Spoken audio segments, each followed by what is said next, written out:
안녕하세요. 인바이블의 권순홍 목사입니다. 한 주간 여러분 잘 보냈습니까?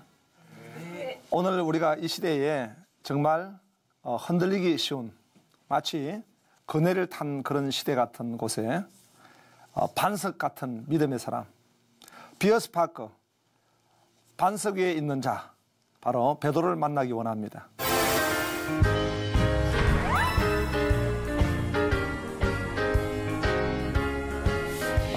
성격이 급한 사람의 특징은요, 아주 밥을 빨리 먹는데요. 나는 베드로를 보면서 굉장히 밥을 빨리 드시지 않았는가 싶습니다. 승부욕이 아주 강한 거예요. 그래서 막 경쟁심, 경쟁에서 이탈되는 걸 이렇게 질 수가 없습니다.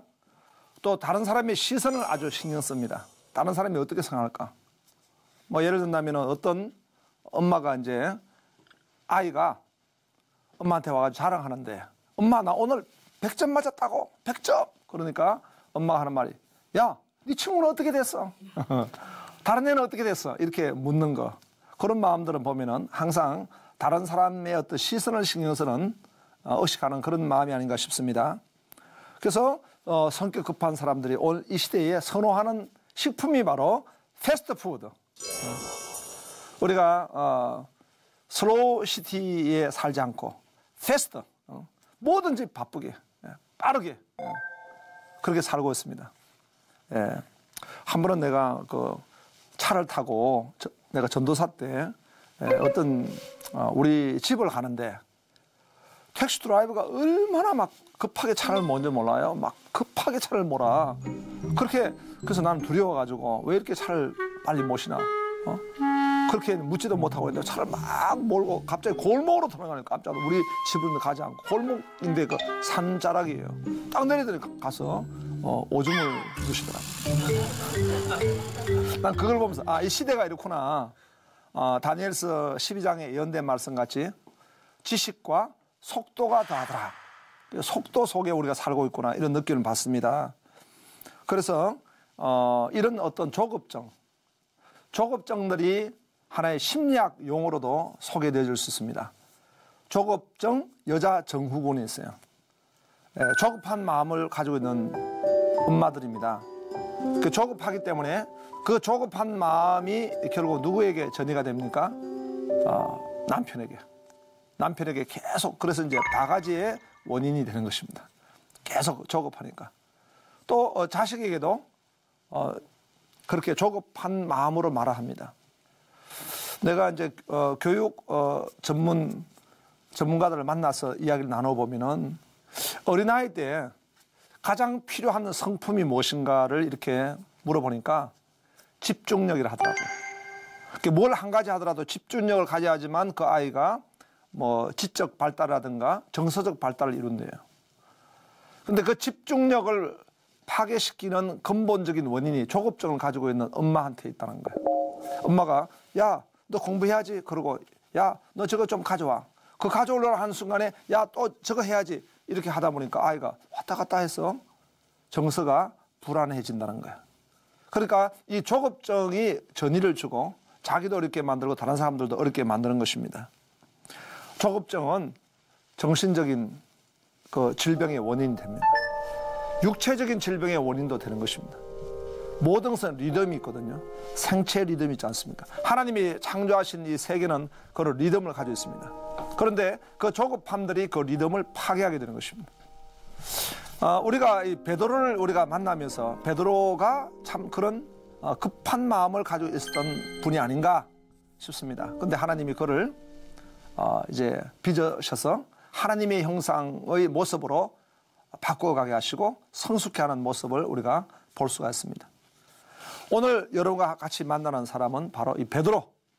베드로는 베드로를 통해 가지고 우리는 반석 같은 자가 되자, 이런 교훈을 받습니다.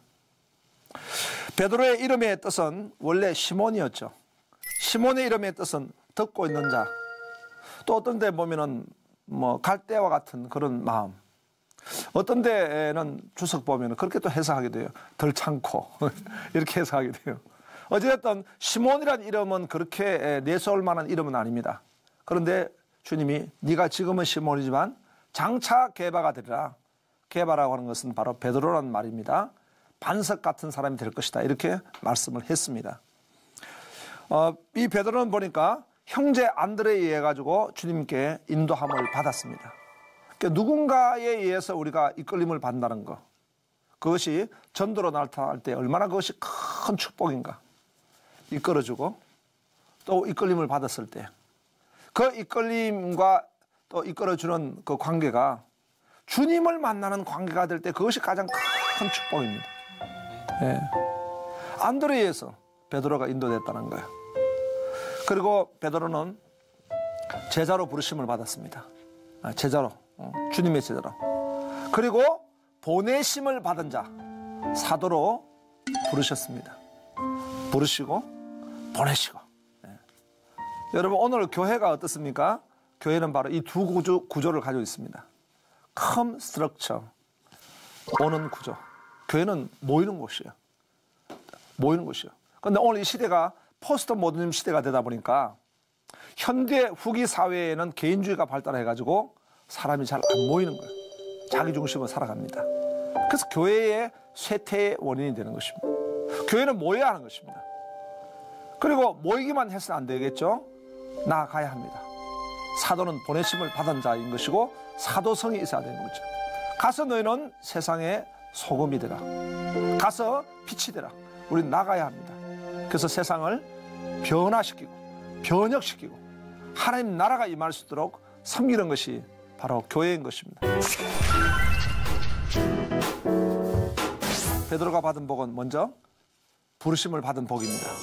마태복음 4장 19절에 보니까 말씀하시되 나를 따라오라. 내가 너희를 사람을 낚는 어부가 되게 하리라.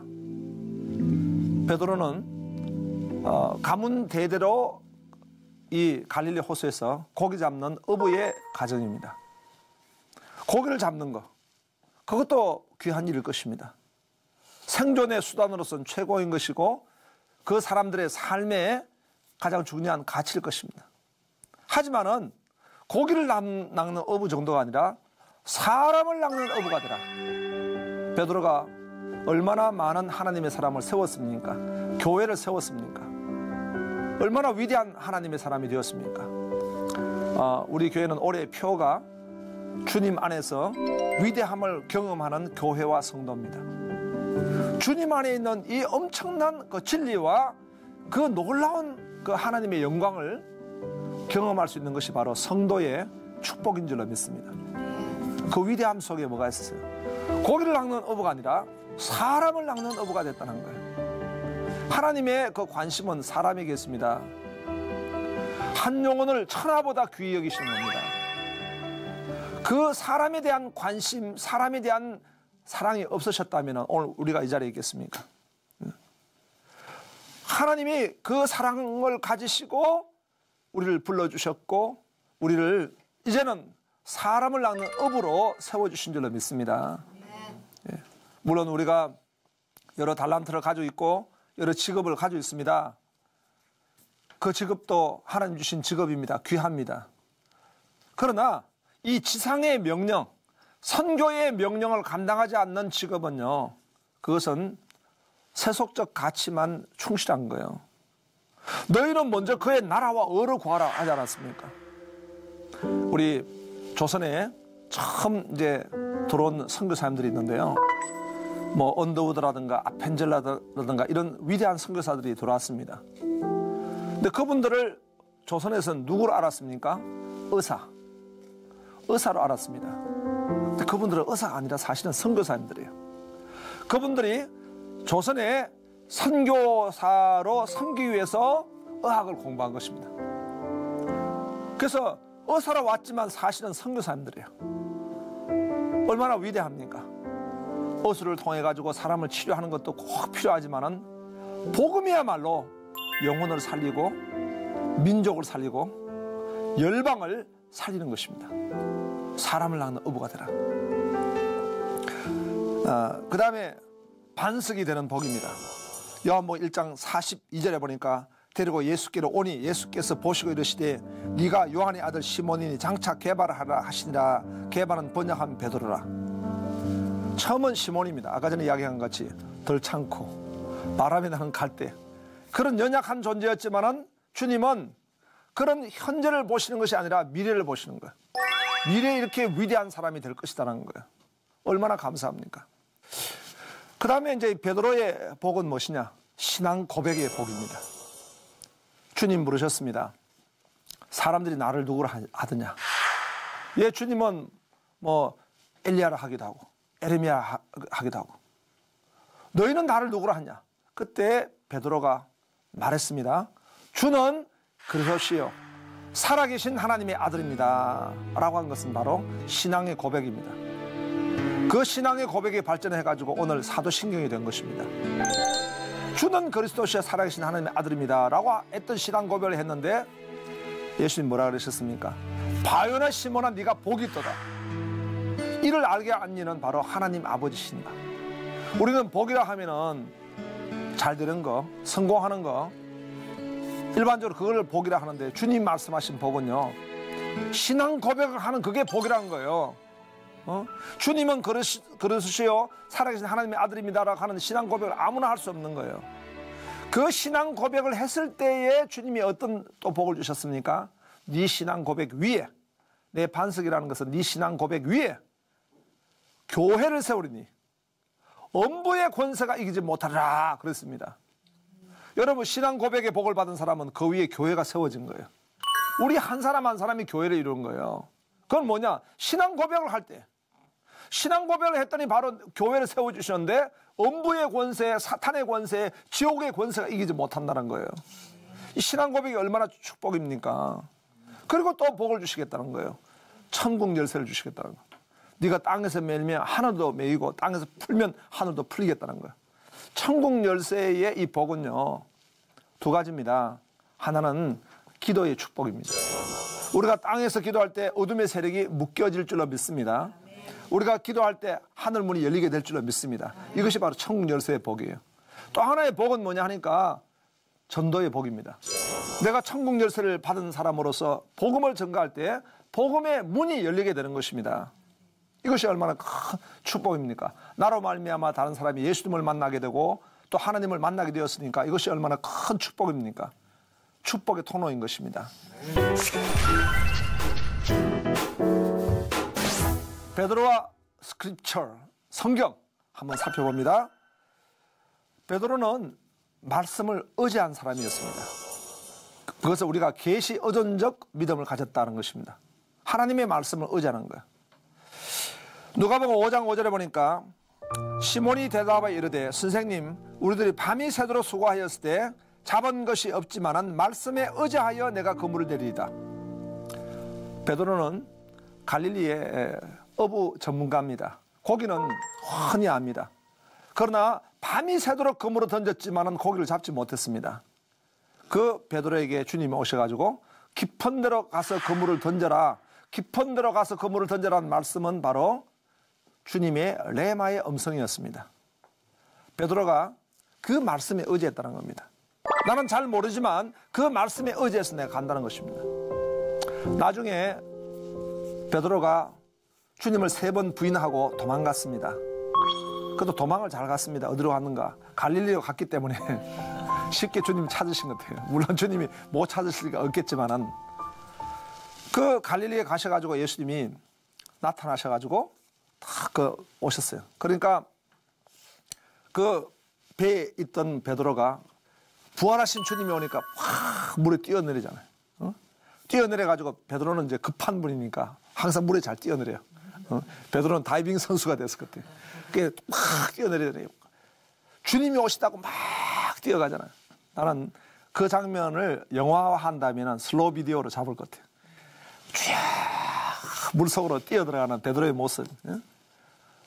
그래서 이제 주님께 갔다는 거예요. 그런데 그 장면이 있기 바로 전에 뭐가 있습니까? 베드로가 역시 갈릴리에서 고기를 잡지 못하는 밤이었습니다. 그런데 주님이 다시 베드로에게 배 오른편에 그물을 던져라. 이것이 주님의 레마입니다. 하나님 말씀입니다. 그때도 말씀에 의지하여서 그물을 던졌더니 153마리의 고기를 잡았다는 거예요. 153마리 카운트를 다 했다는 거예요. 베드로는 성격이 급한 사람인데 이런 카운터를 했다는 것은 얼마나 그것이 큰 은혜였습니까? 말씀을 의지해서 고기를 잡았더니 주님이 그렇게 잡게 해주셨다는 겁니다. 베드로는 영생의 말씀을 의지합니다. 오병이어의 기적을 베풀 때였습니다. 그런데 오병이의 기적이 끝나고 난 뒤에는 사람들이 떠나갔습니다. 그때 주님이 너희도 가리느냐 말씀하셨을 때 요한복음 6장 68절에 보니까 시몬 베드로가 대답하되 주여 영생의 말씀이 주께 있사오니 우리가 누구에게로 가오리까? 영생의 말씀인데 내가 누구에게로 가오리까 했습니다.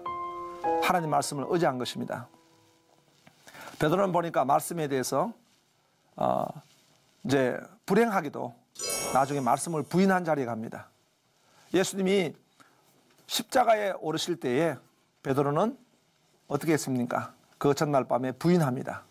나중에 맹세하여 저주하여 부인하여 3번이나 부인하는 그런 모습을 볼 수가 있습니다. 그 부인하고 주님이 이제 베드로를 지켜보고 계시는데 그 눈이 마주치는 장면이 누가복음에 나옵니다. 그럴 때 베드로가 그 양심에 너무나 찔림을 받고 고통스러워서 통곡을 하며 있었죠. 그때 닭이 울리는 소리를 듣게 된 것입니다. 이런 이제 베드로였지만은 사도행전에 넘어갔을 때 능력의 말씀을 선포합니다. 베드로가 뭘 통과했습니까? 마가의 다락방을 통과한 것입니다. 성령을 체험하고 성령의 불을 받은 것입니다. 그 성령의 능력을 받고 났을 때는 베드로에게 임한 말씀은 달랐습니다. 베드로와 말씀의 관계는 달라졌습니다. 사도행전 2장 14절에 보니까 베드로가 11사도와 함께 서서 소리를 높여 이르되 유대인들과 예루살렘에 사는 모든 사람들아 이 일을 너희로 알게 할 것이니 내 말에 귀를 기울이라. 말씀의 저자는 성령님이십니다. 말씀을 선포하게 하신 분도 성령님이십니다. 베드로는 그 전에 성령 충만하지 못했고 그 성령을 경험하지 못했습니다. 그런데 베드로가 이 성령을 경험하고 난 뒤부터 시작해서 그의 말씀은 달라졌습니다. 그의 말씀은 얼마나 큰 능력이 있었습니까? 네. 그래서 우리가 성경의 하나님 말씀이 엘리 제사장같이 말씀이 희귀한 그런 위기가 있는 원인은 우리가 성령 충만하지 못하기 때문에 그렇습니다. 그러나 그 말씀이 달기가 오묘하고 그 말씀에 은혜가 있고 또 그 말씀을 전가하고자 하는 불붙는 마음을 가지고 있는 것은 바로 성령님의 역사인 것입니다. 똑같이 하나님 말씀을 받는데도 불구하고 베드로는 그리하지 않았습니다. 그러나 베드로가 이제 성령 충만하고 성령의 불을 받고 나왔을 때는 하나님의 말씀을 하나님의 말씀으로 전가하게 된 것입니다. 오늘도 우리가 성령 충만해야 될 줄로 믿습니다. 그 다음에 오늘 베드로와 기도에 대해서 같이 또 살펴봅니다. 프레이어, 기도. 베드로는 무엇보다도 마가 다락방의 기도를 경험하게 되었습니다. 사도행전 1장 13절에 보니까 들어가 그들이 유하는 다락방으로 올라가니 베드로와 요한, 야고보, 안드레와 빌립 이렇게 말씀했습니다. 베드로 바로 마가 다락방에서 주님이 명령하신 대로 성령이 너에게 임하시면 권능을 받고 말씀하신 같이 그 성령님을 사모하고 성령 충만을 받는 그 마가 다락방에 기도를 했다는 것입니다. 그 다음에 베드로의 기도를 보면은 거룩한 습관의 기도입니다. 사도행전 3장에 보니까 베드로가 제9시 기도 시간에 베드로와 요한이 성전에 올라갈 때 베드로가 늘 기도하러 가는 것입니다. 예. 무엇이든지 간에 기도하면서 가게 되는 것입니다. 또 기도의 습관을 가지고 있는 것입니다. 우리는 구원을 받은 성도이지만은 우리 가운데 죄악의 습관으로 인해서 잘못된 습관이 있습니다. 이 습관은 떠나가야 합니다. 우리가 다니엘을 보더라도 하루에 3번 습관적으로 기도했다는 것이죠. 또 이 베드로도 습관을 따라서 기도하러 갔습니다. 그런데 그 자리에 누가 있었습니까? 미문가에 안전뱅이가 앉아 있었던 것입니다. 그 안전뱅이를 보고 주님이 이제 이 베드로가 내게 은과 금은 없지만 내게 있는 나사렛 예수 이름으로 일어나라. 그 선포함으로 인해서 하나님의 능력이 나타난 것을 볼 수가 있습니다. 그 다음에 하늘이 열리는 기도입니다. 사도행전 10장 9절에 보니까 이튿날 그들이 길을 가다가 그 성에 가까이 갔을 때 그때 베드로가 기도하려고 지붕에 올라가니 그 시각은 제6시더라. 늘 기도할 때 하나님이 기적을 나타내시고 이방인의 문도 여시고 선교의 문도 여신 것입니다. 마지막으로 삶입니다. 베드로의 삶을 보면은 순종의 삶이었습니다. 마태복음 4장 18절에 갈릴리 해변에 다니시다가 두 형제 곧 베드로 하는 시몬과 그의 형제 안드레가 바다에 그물 던지는 걸 보시니 그들은 어부라. 순종하고 배를 버리고 또 부모님을 따라 순종했습니다. 베드로는 어떨 때는 말이 급한 사람이었습니다. 마태복음 16장 23절에 보니까 예수께서 돌이키시며 베드로에게 이르시되 사탄아 내 뒤로 물러가라. 너는 나를 넘어지게 하는 자로다. 예수님으로부터 그런 책망을 받기도 했습니다. 사탄아 물러가라. 그렇지만 이 시몬이 장차 개바가 되는 것입니다. 그래서 베드로 후서 1장에 보니까 베드로는 체험적 진리를 전가하고 있습니다. 그것이 뭐냐? 신의 성품에 참여한 자가더라. 그 성품, 하나님의 성품을 담는 이것이 바로 하나님의 큰 복이라고. 베드로는 하나님의 성품을 닮은 것입니다. 그래서 덕의 지식을, 그 지식의 인내, 이런 여러 가지 그 성품의 복을 받았다. 마지막으로 그는 능력 있는 사명자의 삶을 살았습니다. 아까 전에 이야기한 같이 나사렛 예수 이름으로 일어나라. 교회를 세우고 많은 영혼들을 전도하고 열방 선교에 그런 정말 기둥 같은 반석 같은 베드로가 된 것입니다. 오늘 여러분들이 이 베드로 반석 위에 세워진 자입니다.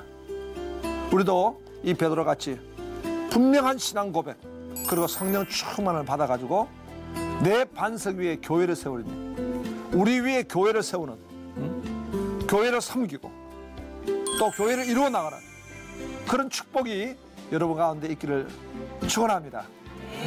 예, 오늘 여기까지 마치겠습니다. 다음 시간에 만나시도록 하겠습니다. 감사합니다.